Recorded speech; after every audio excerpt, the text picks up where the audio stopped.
Bismillahirrahmanirrahim. Assalamualaikum warahmatullahi wabarakatuh. Alhamdulillahi rabbil alamin. Wassalatu wassalamu ala ashrafil anbiya'i wal mursalin, Nabiyina Muhammadin wa ala alihi wa sahbihi ajma'in. Ashhadu an la ilaha illallah wahdahu la sharika lah, wa ashhadu anna Muhammadan abduhu wa rasuluh. Allahumma la sahla illa ma ja'altahu sahla, wa anta taj'alul hazna sahlan idza syi'ta. Allahumma la ilma lana illa ma 'allamtana innaka antal alimul hakim. Allahumma faqihna fi dinik wa 'allimna ma yanfa'una warzuqna ikhlasan fil qawli wal 'amal wa zidna ilman ya arhamar rahimin. Ya muallima Adam 'allimna, wa ya mufahhima Ibrahim wa Sulaiman fahimna. Kaifa halukum ayyuhat talaba? Alhamdulillah, pada sore yang diguyur hujan ini kita dapat berkumpul membahas satu bab tentang adab. Saya akan membacakan sebuah kitab yang ditulis oleh Al-Imam Badruddin Ibnu Jama'ah, yaitu Muhammad bin Ibrahim Al-Kinani Asy-Syafi'i, yaitu kitab Tadhkiratus Sami' wal Mutakallim li Adabil Alim wal Muta'allim. Sebuah kitab yang layak dibaca atau lebih jauh dikaji dari awal sampai khatam, sehingga ketika kita sudah menghatamkan satu kitab adab, menjadi timbangan kita ini ada di level mana. Kita ada di level mana ketika sudah menghatamkan satu kitab adab, dan menjadi timbangan ketika kita hendak menyikapi sesuatu, apakah ini layak atau tidak layak, khususnya bagi muallim dan muta'allim. Dan kitab yang membantu saya juga ada kitab Ta'zimul Ilm li Syekhina Salih bin Abdillah Al-Utsaimin hafizahullah ta'ala, yang berkaitan dengan tema kali ini adalah bagaimana kita memanfaatkan masa muda kita. Bagaimana kita memanfaatkan masa muda kita. Di dalam kitab Tadhkiratus Sami ada beberapa pembagian, beberapa bab. Ada bab pertama ini untuk muallim, adabul muallim, adab pengajar. Jadi pengajar pun harus belajar lagi. Bagaimana seorang alim terhadap dirinya, terhadap darsnya, terhadap tulabnya, ada adabnya. Kemudian di bagian kedua ada adab muta'allim, ya. Bagaimana seorang penuntut ilmu adab dengan dirinya, dengan syekhnya, dengan ustadznya, dengan gurunya, adab dengan kitabnya, bahkan ada di sini adab dengan darsnya, pelajarannya. Ketika kita sudah membaca atau mengkaji, ya, kalian ini mungkin merasa anak ini kayaknya disebut penuntut ilmu juga tidak layak. Ya, kita disebut penuntut ilmu ini hanya majaz, ya, bukan hakiki. Karena seorang penuntut ilmu itu luar biasa adabnya, ya, termasuk adab dengan kitabnya, dijaga kitabnya, ya, dijaga, tidak sembarangan naro dan lainnya. Baik. Kata beliau, yanbaghi li talibil ilmi ayyubadira syababahu wa awqati umrihi ila tahsil.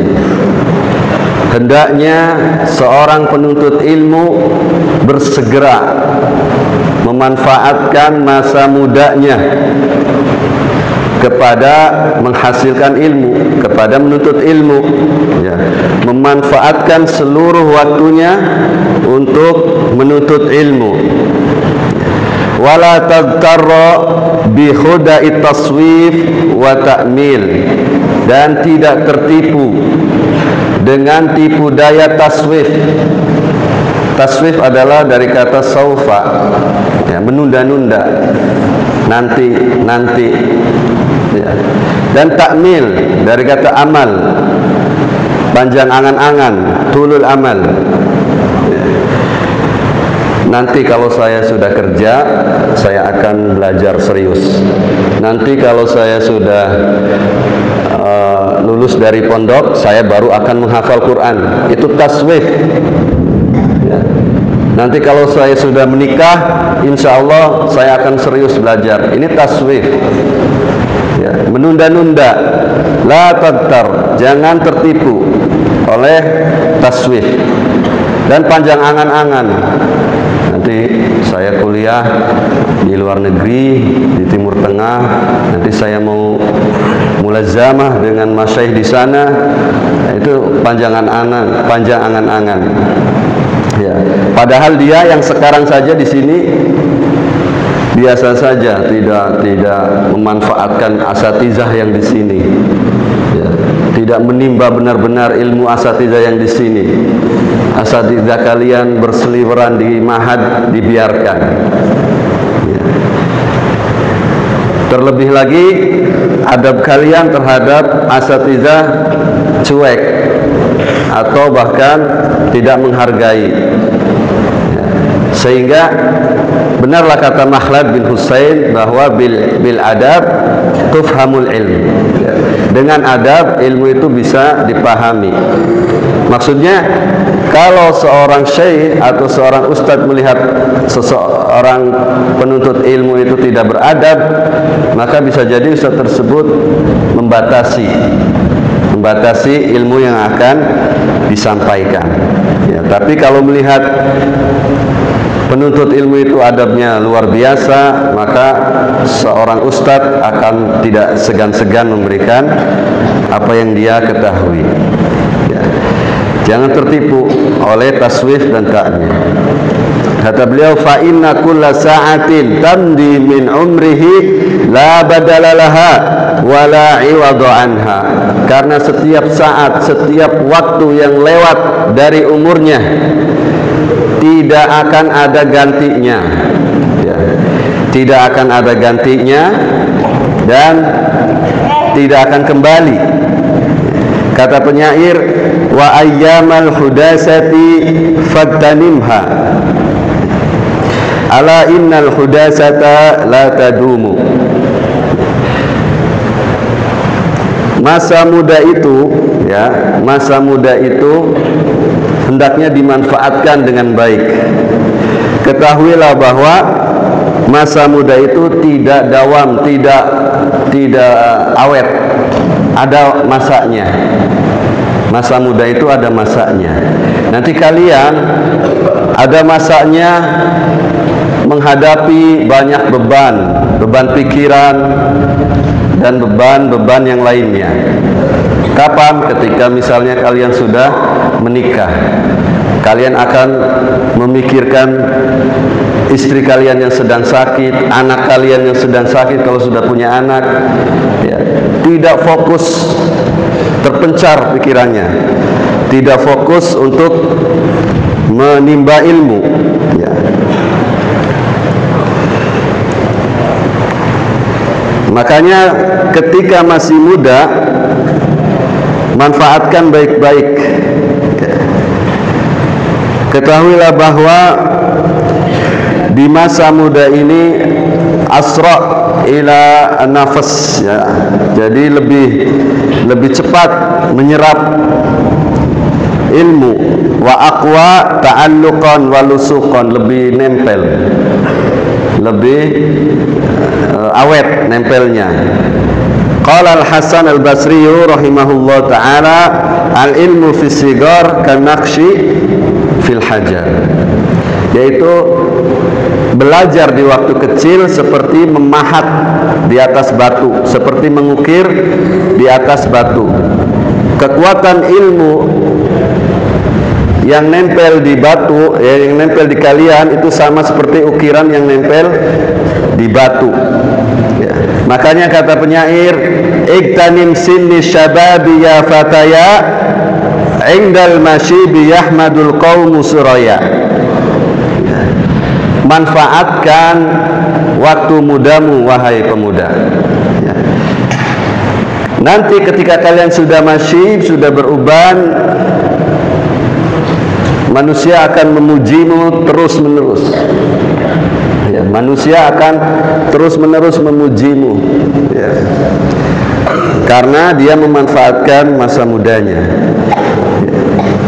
Dan hati-hati dari taswif, walan tudrik al-ghayatal uzama, tidak akan didapat tujuan yang agung ini dengan talahuf, penyesalan, ya, wa taraji, angan-angan, tamanni, hayalan, ya. Makanya kata penyair, walastu bimudrikin ma fata minni bilahfa wala bilaita wala lawanni. Apa yang tidak saya dapatkan dan apa yang luput dari saya tidak akan pernah saya dapatkan kembali, katanya. Tidak akan saya dapatkan kembali dengan penyesalan, dengan angan-angan. Tetapi bukan berarti yang sudah tua ini tidak bisa menuntut ilmu. Para sahabat Nabi radhiyallahu anhum itu rata-rata mereka belajar di usia tua, disebutkan oleh Imam Bukhari di sahihnya.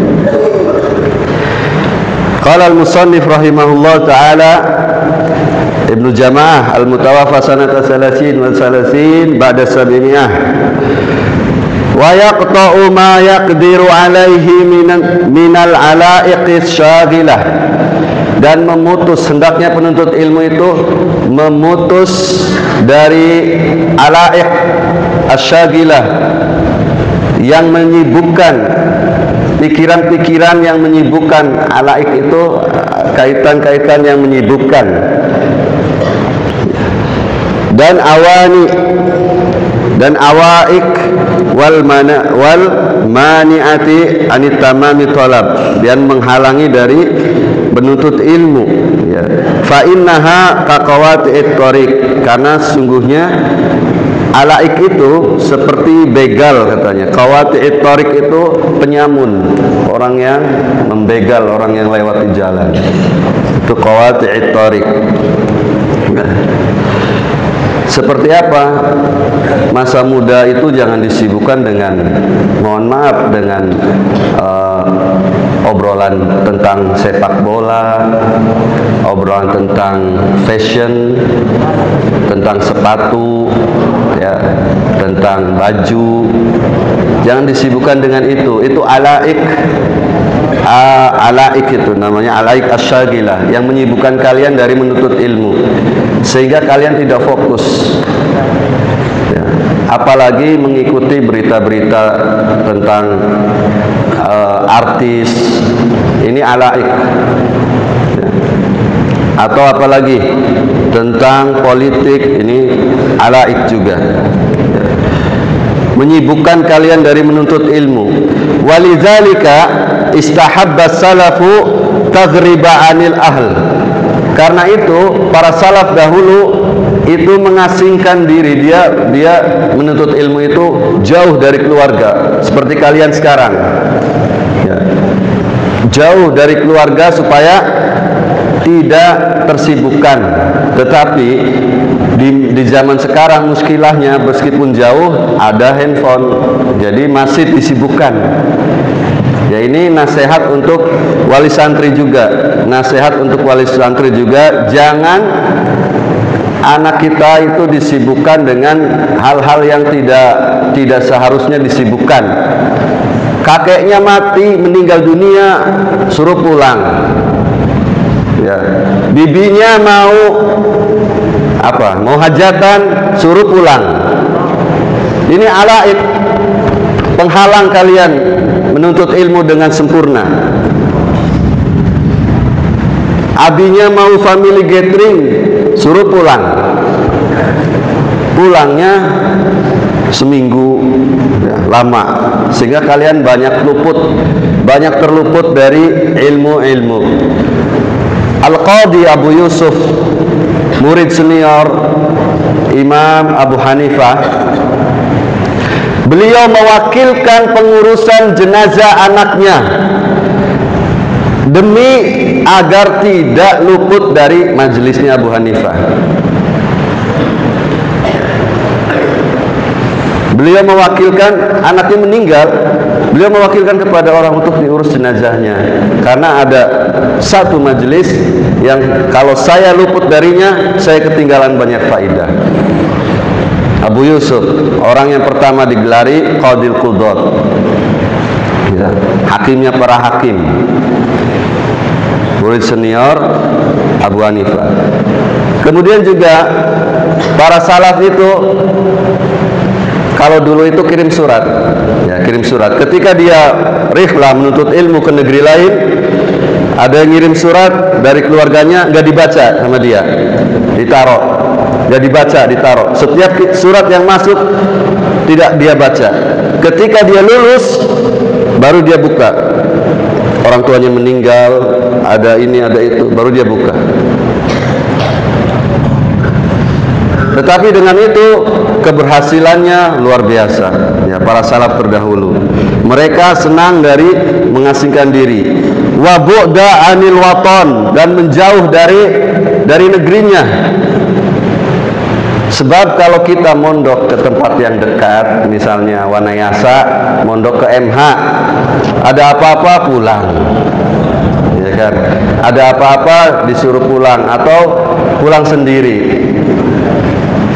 Jadi masih disibukkan dengan hal-hal lain selain menuntut ilmu. Tapi kalau jauh dari negerinya yang harus berhari-hari naik kapal atau naik pesawat, ini mikir-mikir ya. Ini para salaf dahulu. Coba kita ada di level mana?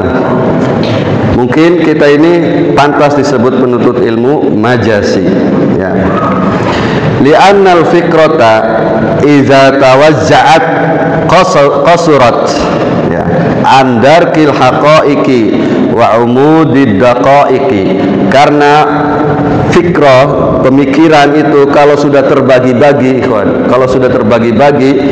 itu akan sedikit dia menangkap hakikat-hakikat dan tidak bisa memahami gumudu daqaik, penjelasan yang rinci, yang gumud, yang jelimet.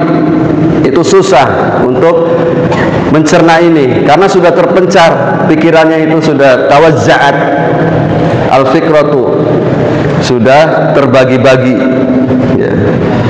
Karena itu Allah Subhanahu wa taala berfirman, ma ja'alallahu lirajulin min qalbaini fi jawfihi. Allah tidak menjadikan dua hati ada dalam satu rongga. Maksudnya dalam satu dada manusia ada dua hati, itu tidak mungkin. Allah tidak menjadikan itu.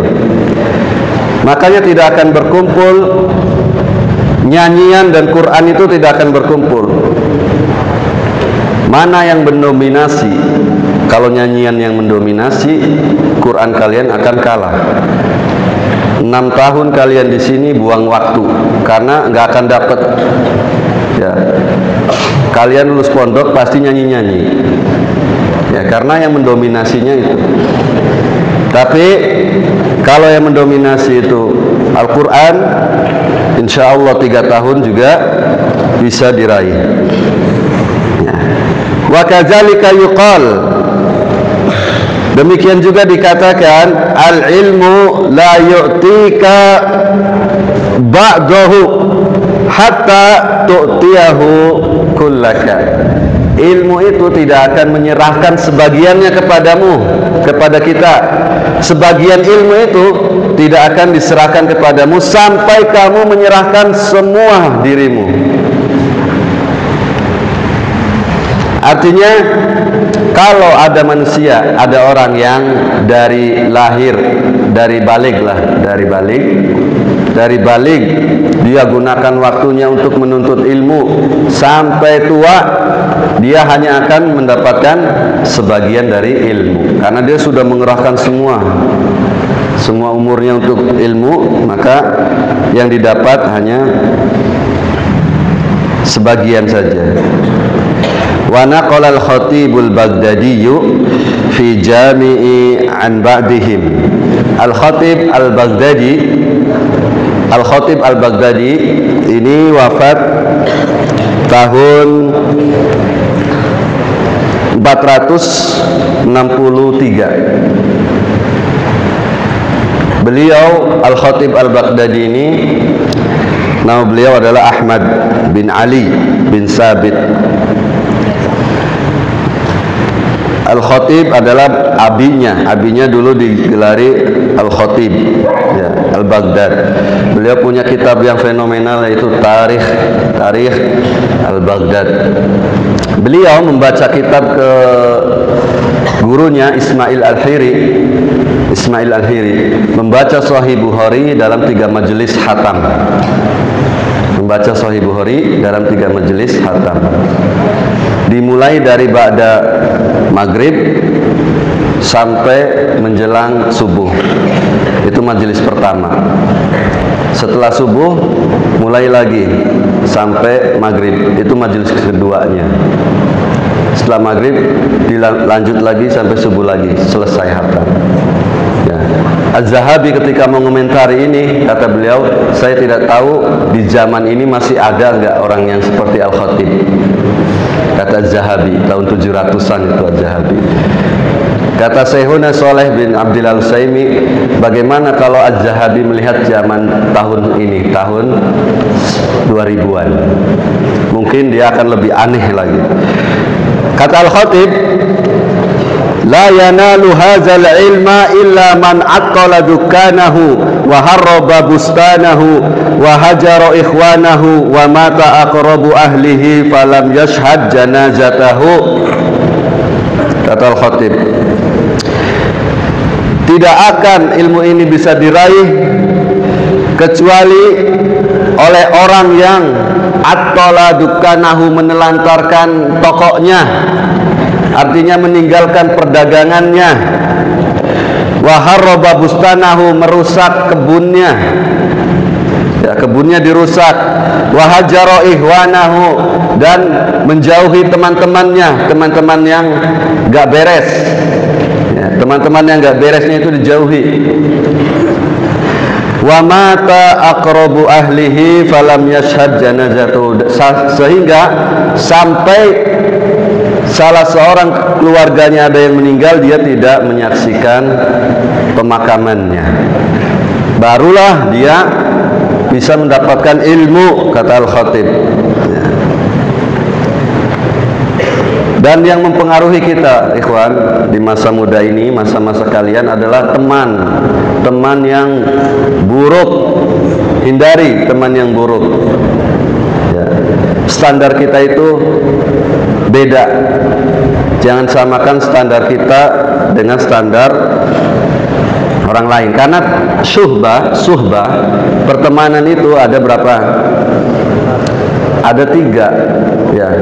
Suhbatul lazzah, suhbatul manfa'ah, dan suhbatul fadilah.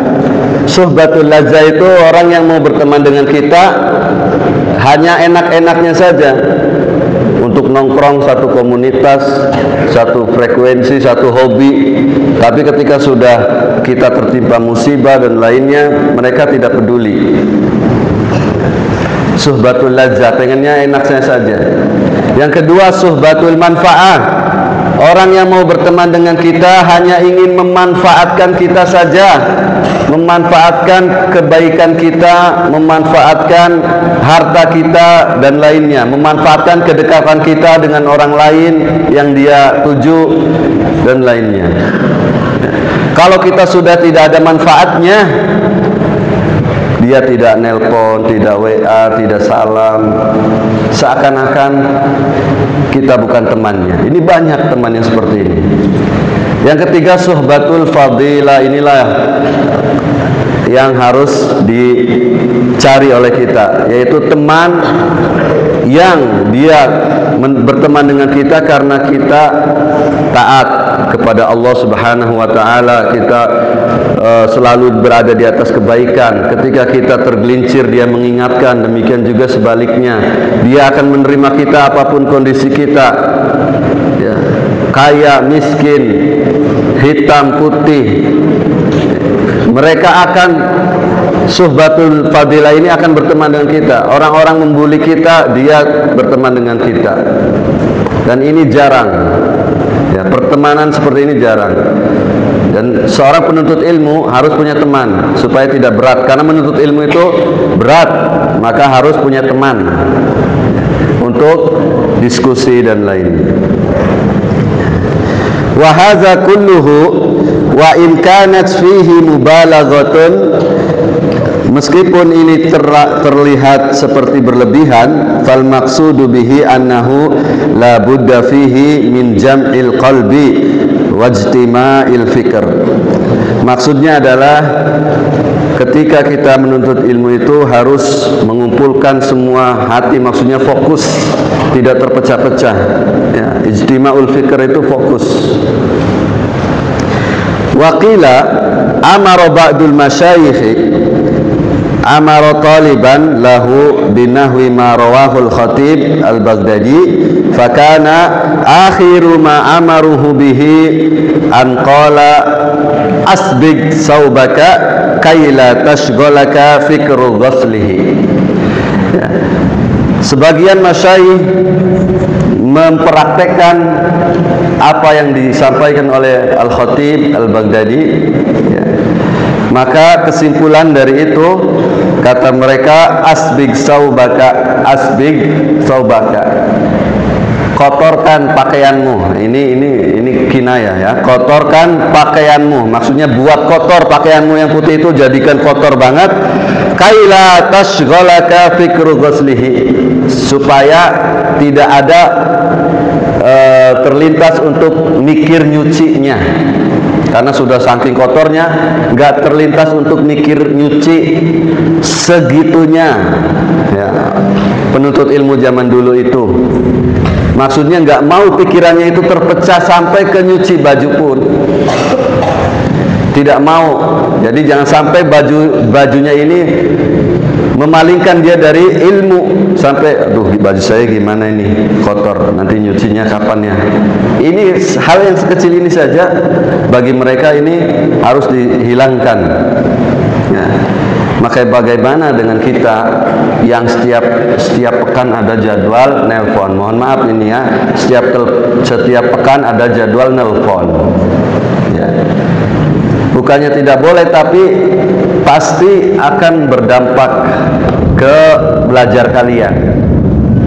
Ketika nelpon, ibu kalian cerita, misalnya Fulan, teman kamu yang kemarin itu udah punya ini loh, udah punya motor baru. Cerita ibu kalian, sehingga kalian mikirin. Nah, ini bagi para orang tua juga ya, jangan cerita yang macam-macam kalau nelpon. Cukup motivasi saja, motivasi apa yang dibutuhkan, itu saja. Apa yang kamu butuhkan untuk menuntut ilmu, itu saja. Kalau anak-anaknya ngadu yang macam-macam, jangan langsung dicerna mentah-mentah. Ya, justru disemangati. Ini karena ini adalah alaik, ya, alaik asyagilah, yang menyibukkan yang lain. Para ulama sampai segitunya.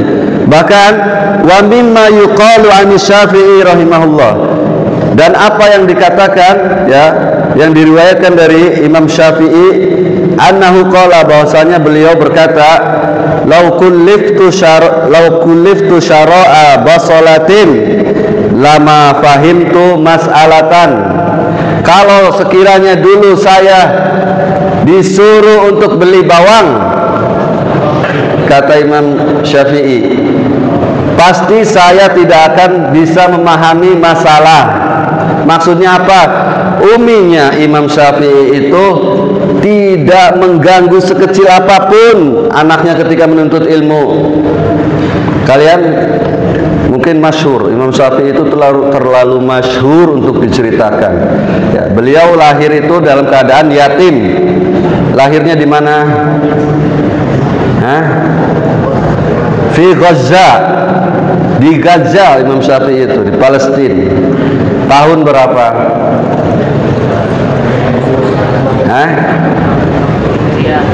Tahun berapa? 150 ahsan. 150 Hijriah, bertepatan dengan wafatnya Imam Abu Hanifah Al-Kufi, ya, Nu'man bin Sabit. Jadi gampang ngingat tahun wafatnya, tahun lahirnya Imam Syafi'i berbarengan dengan tahun wafatnya Imam Abu Hanifah.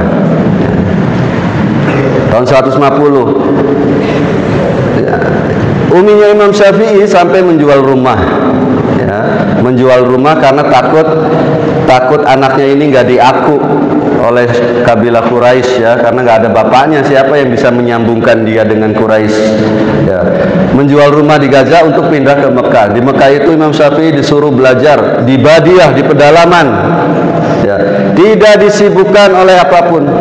Makanya kata beliau, lau kulliftu syara'a basalatin lama fahimtu mas'alatan. Kalau dulu saya disuruh beli bawang, ya, niscaya saya tidak akan memahami masalah. Artinya tidak pernah beliau diganggu oleh orang tuanya, ya, meskipun untuk hal kecil membeli bawang. Maka ibu-ibu, bapak-bapak yang dirahmati Allah yang dirahmati Allah Subhanahu wa taala, kalau anaknya lagi belajar di ma'had, jangan disibukkan dengan hal-hal lain. Jangan disibukkan dengan hal lain. Atau kalau anaknya sudah di rumah, misalnya dia sedang baca Quran atau sedang megang kitab, jangan disuruh ini dan itu. Biarkan dia, ya, kecuali kalau anaknya sedang main HP, ya, disuruh saja, suruh berhenti maksudnya main HP-nya, ya. Itu kata Imam Asy-Syafi'i, yang beliau mengatakan satu huruf dari adab, dari pelajaran adab yang saya dengarkan, kata Imam Syafi'i, satu huruf dari pelajaran adab yang saya dengarkan, maka saya berangan-angan supaya seluruh anggota badan saya mempunyai telinga, agar seluruh anggota badan saya mendengarkan pelajaran adab itu. Ditanya oleh muridnya, kaifa syahwatuka fi talabihi, bagaimana kecenderungan antum dalam menuntut ilmu adab? Kata beliau, seperti seorang wanita yang mencari anaknya yang hilang, di mana dia tidak mempunyai anak lain kecuali anak tersebut. Itu para ulama ketika belajar adab.